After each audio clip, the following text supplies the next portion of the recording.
ऋतिक रोशन की film fighter इन दिनों theatres में है और जनता की तारीफों के बावजूद बॉक्स ऑफिस पर पैर जमाए रख पाने में जूझ रही है। डायरेक्टर सिद्धार्थ आनंद की फाइटर फिल्मों की उस लंबी लिस्ट में आती है जिनमें भारत को पाकिस्तान में घुसकर ऑपरेशन करते दिखाया गया है। ऋतिक और दीपिका पादुकोण की धांसू कास्टिंग और डायरेक्शन में सिद्धार्थ आनंद जैसा जबरदस्त डायरेक्टर होने के बावजूद जिस तरह धीमी गति से थिएटर्स में चल रही है उससे सब हैरान हैं। फाइटर के ट्रेलर को जिस तरह का रिस्पांस मिला था उससे लग रहा था कि पिछले साल आई पठान की तरह ये फिल्म भी नए साल की शुरुआत में ही बॉलीवुड के कई रिकॉर्ड पलट देगी। मगर 7 दिन में किसी तरह 142 करोड़ रुपए के करीब ही पहुंच सकी इस फिल्म का हाल देखकर एक ही सवाल उठता है कि फाइटर जनता को लुभा क्यों नहीं पाई। शायद इसका जवाब फिल्म की कहानी में छुपा है। कहा जाता है कि सिनेमा या कोई भी आर्ट फॉर्म अपने समय का आईना होता है और कश्मीर की टेंशन में पाकिस्तान का हाथ होना, कारगिल युद्ध में भारत का पाकिस्तान पर जीत, दोनों देशों के बीच बनते बिगड़ते कूटनीति रिश्ते, आतंकी हमलों और आतंकी संगठनों को सरहद पार से मिल रही शय ने जनता के सेंटीमेंट पर बहुत असर डाला है। यही असर सिनेमा में यूं उतरा कि पाकिस्तान से बदला ले लेना कहानियों में देशभक्ति का थर्मामीटर बन गया। लेकिन पिछले एक दशक में ये थर्मामीटर बहुत ज्यादा यूज हुआ है, इतना कि शायद अब जनता को ऐसी फिल्मों का बुखार ही नहीं रहा। 2004 से 2014 तक करीब 25 हिंदी फिल्में ऐसी रिलीज हुई जिनमें भारत पाकिस्तान आतंकवाद रॉ मिशन वाला फॉर्मूला कहानी में नजर आया। मगर इनमें से जो फिल्में बॉक्स ऑफिस पर सलामत बची उन्हें उंगलियों पर गिना जा सकता है। वीर ज़ारा, फना, अ वेडनेसडे, एक था टाइगर, हॉलीडे और हैदर। इनमें से किसी भी कहानी ने डायरेक्ट इंडिया पाकिस्तान कॉन्फ्लिक्ट को एड्रेस नहीं किया था। जहां हैदर ने इस कॉन्फ्लिक्ट का लोगों पर असर दिखाने की कोशिश की थी, वहीं वीर ज़ारा, फना, एक द टाइगर लव स्टोरीज थी जिनमें दोनों देशों के डिफरेंसेस तो थे मगर बदले वाली बात नहीं थी। हॉलीडे और वेडनेसडे में कॉन्फ्लिक्ट का जिक्र तो आया मगर इनके चलने से आतंकवादियों को जवाब देने के बारे में ज्यादा थी। इन दोनों फिल्मों का कॉन्फ्लिक्ट बहुत अलग। हॉलीडे में पहली बार स्लीपर सेल का जिक्र आया तो वेडनेसडे में आतंकवाद का जवाब दे रहे एक अकेले आम आदमी की कहानी थी। मगर एक दशक में इन गिनी चुनी कामयाब फिल्मों के बीच इंडस्ट्री में फ्लॉप फिल्मों का भी ढेर लग गया, खासकर वो जो डायरेक्ट इंडिया पाकिस्तान वाले फंडे पर थी। अब तुम्हारे हवाले वतन साथियों, दीवार, सरहद पार, कुर्बान, 1971 और कॉन्ट्रैक्ट जैसी तमाम फिल्में फ्लॉप रहीं।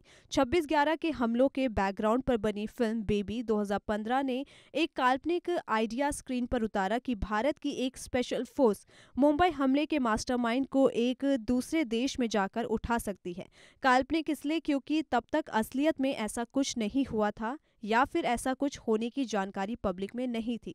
2014 की फिल्म हॉलीडे में आर्मी ऑफिसर के रोल में नजर आए अक्षय कुमार स्लीपर सेल वाला आइडिया कहानी में पब्लिक के सामने लेकर आए थे। बेबी का आइडिया और भी ज्यादा एक्साइटिंग था और ये फिल्म बॉक्स ऑफिस पर हिट रही, मगर इससे इंडियन स्पेशल फोर्स का ऑपरेशन पाकिस्तान में नहीं था। बेबी के कुछ महीने बाद अगस्त 2015 में कबीर खान की फिल्म फैंटम आई, जिसके हीरो सैफ अली खान पाकिस्तान में घुसकर 26/11 का बदला लेते हुए नजर आते हैं। ये कबीर खान एक महीने पहले बजरंगी भाईजान और अपनी पिछली फिल्म एक था टाइगर 2012 में दोनों देशों में भाईचारा बढ़ाने का मैसेज देकर दो बड़ी हिट फिल्में निकाल चुके थे। मगर पाकिस्तान में घुसकर अंडरकवर ऑपरेशन को अंजाम देने वाली फैंटम फ्लॉप हो गई। 2019 में आई उरी भारत पाकिस्तान वाले प्लॉट पर बनी बहुत बड़ी फिल्म है। 2016 में भारतीय सैनिकों ने पाकिस्तानी इलाके में घुसकर आतंकी ठिकानों पर सर्जिकल स्ट्राइक की। आतंकी हमलों की खबरों को रूटीन में ला चूंकि भारतीय जनता के लिए ये बिल्कुल किसी जबरदस्त थ्रिलर फिल्म जैसा मामला था। ऑपरेशन सेंसिटिव था तो इसकी कोई इमेज सामने नहीं आई। विकी कौशल की उरी द सर्जिकल स्ट्राइक ने इसी खाली जगह को भरा और जनता की इमेजिनेशन को विजुअल्स दिए। इस बात से हर फिल्म क्रिटिक सहमत था कि विकी की फिल्म ने इस तरह के आर्मी ऑपरेशन की सारी टेक्निकल डिटेल्स को बड़ी मजबूती के साथ पर्दे पर दिखाया था। उरी ने 245 करोड़ रुपए का नेट कलेक्शन किया और ब्लॉकबस्टर साबित हुई। ऋतिक रोशन और दीपिका पादुकोण की फाइटर का ट्रेलर आप फिर से देख सकते हैं। ट्रेलर में इंडिया पाकिस्तान वाले मुद्दे पर फिल्म को बेचने की कोशिश बहुत जोर से की गई है और डायलॉग्स में पूरा फोकस इसी पर था। सोशल मीडिया से लेकर फिल्म के ट्रेलर तक पर इस तरह के कई रिएक्शन थे कि अब ये मामला ओवर हो रहा है। हालांकि फाइटर के रिव्यू कहते हैं कि फिल्म में पाकिस्तान बैशिंग जैसी चीज नहीं थी और इसकी कहानी प्लॉट में दिखाए गए मिशन पर ही फोकस थी। मगर ट्रेलर से अधिकतर लोगों को यही लगा कि ये इंडिया पाकिस्तान फॉर्मूले को भुनाने वाली फिल्म है, जबकि इसी से पहले आई गदर 2 का ट्रेलर ने इतना ज़्यादा भारत पाकिस्तान नहीं किया था। उसका फोकस सनी देओल की तारा सिंह के रोल में वापसी, फिल्म की लव स्टोरी और पहली फिल्म के कमबैक से पर ज़्यादा था। पठान की कहानी में शाहरुख खान और दीपिका पादुकोण के किरदार सरहद के दोनों तरफ से थे, मगर ट्रेलर ने इस पॉइंट को बेचने की कोशिश नहीं की थी। भारत पाकिस्तान वाला मुद्दा हमेशा खबरों में किसी न किसी तरह बना रहा है। सोशल मीडिया पर भी अब ये एकदम कैजुअल बातचीत में घुस जाता है। ऊपर से पिछले कुछ सालों से फिल्में भी इसी खूब घिसी चुकी हैं। ऐसे में बार बार इसी पर एक ही एंगल से फिल्म को एक्साइटिंग बताना बहुत मुश्किल है।